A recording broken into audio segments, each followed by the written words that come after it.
Hello people, this is your host, Iridium Axel here, and today I'm going to be showing you something really cool, at least I think it's really cool, and it is a cool auto boss killer. You take no damage at all, and yeah, it's extremely efficient.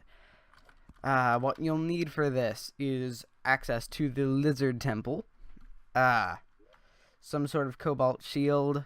I'm using the Ankh Shield, and a cross necklace.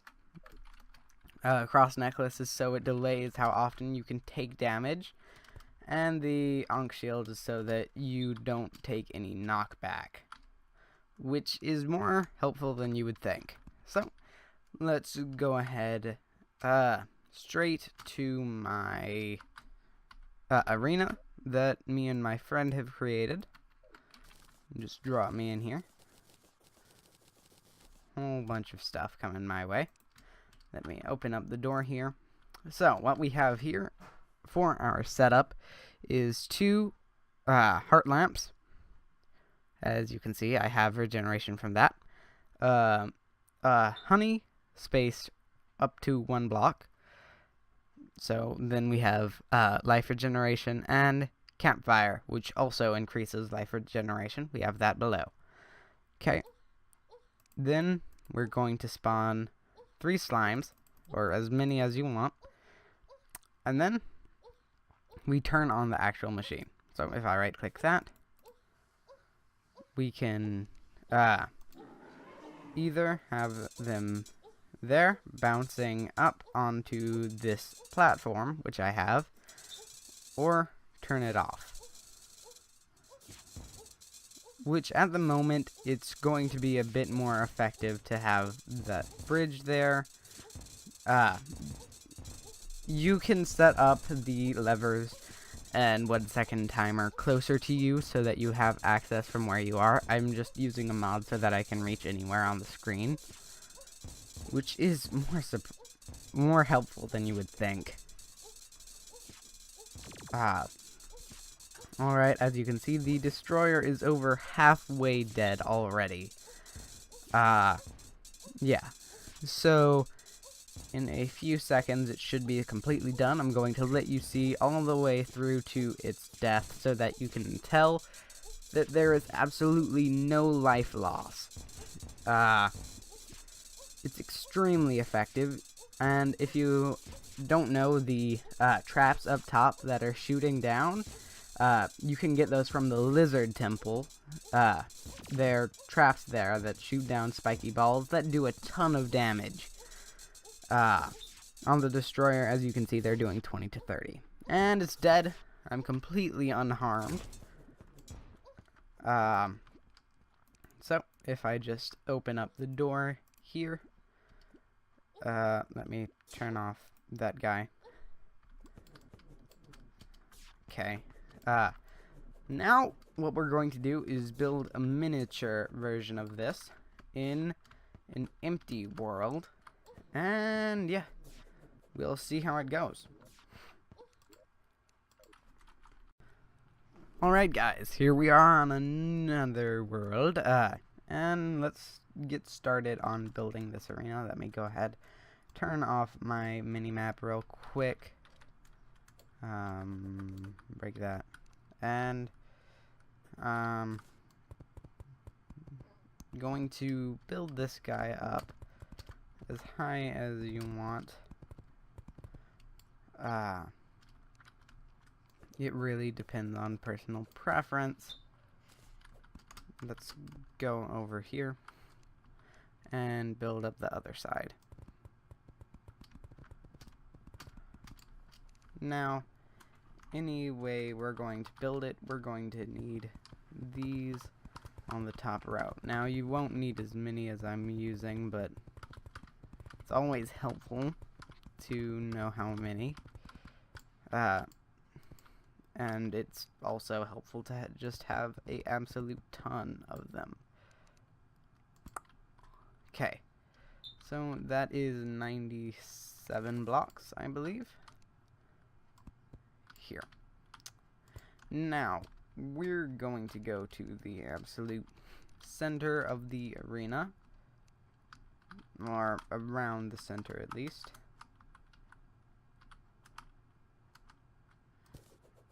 I'd say around here is the center. Okay, so let me dig a hole.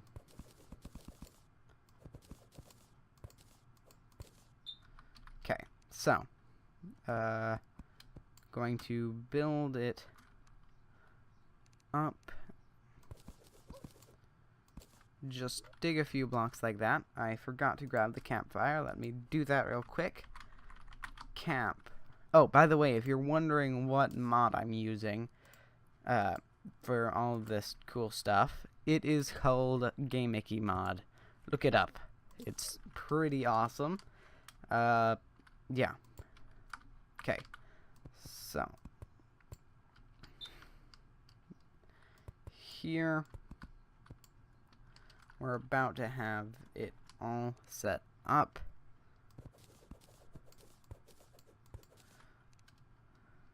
Alright, so what we're going to do is grab a few of these, place it on those 3 blocks.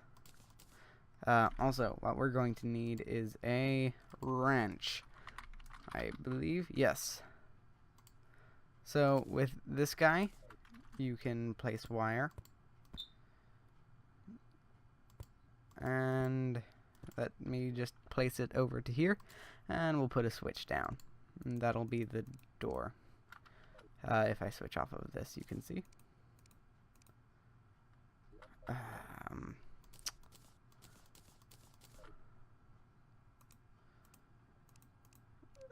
There. Now you can see. Turn it off. It opens. Turn it on. Closes. And if I toggle the block reach, you can see that it does that. So what we're going to do to make it a completely flat surface is place sand, and then put some more actuators on that. That way, we have a clear path in and out. Great. And just flip that guy. Opens up. You can get out, flip it back. And yeah. Okay, so we're going to dig through the wall here so that we have some room to work. Okay, so the first switch is going to be, well, actually, the first switch is going to be the 1 second timer. If I just get out real quick, the 1 second timer, all the wire you use comes from it, and once you turn it on by right-clicking it, it will go ahead and start pulsing every 1 second, like it says. So I'm going to have all of the controls accessible from the little pod that we see.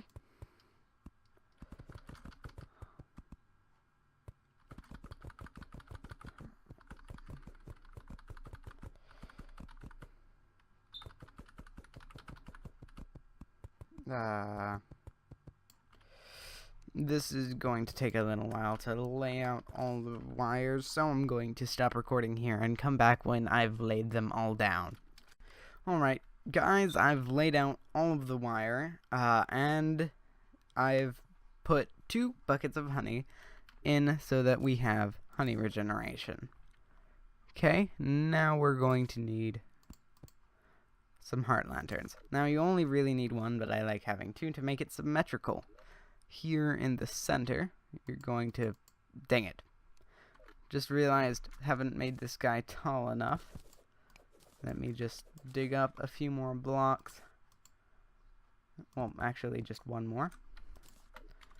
You're going to place that guy there. It won't take up the liquid, as you can see. And place a few heart lanterns like that. Now, you're going to have a switch there, and wrench it to this slime statue, and to spawn them, you just simply flick the lever like that. Extremely effective. Okay. Now, let me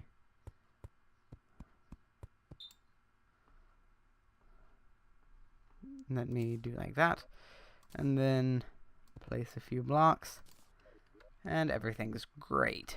So you can clearly get to this lever. You can easily get to this lever to get yourself out, and you can easily turn on the spiky ball traps. So, that's cool. These guys are going to disintegrate in a second. We have officially built our farm. Just remember, you're going to need cross necklace and an Ankh shield or cobalt shield or pretty much any of the shields, and enough defense to withstand the hit of a blue slime so that it only does 1 damage to you.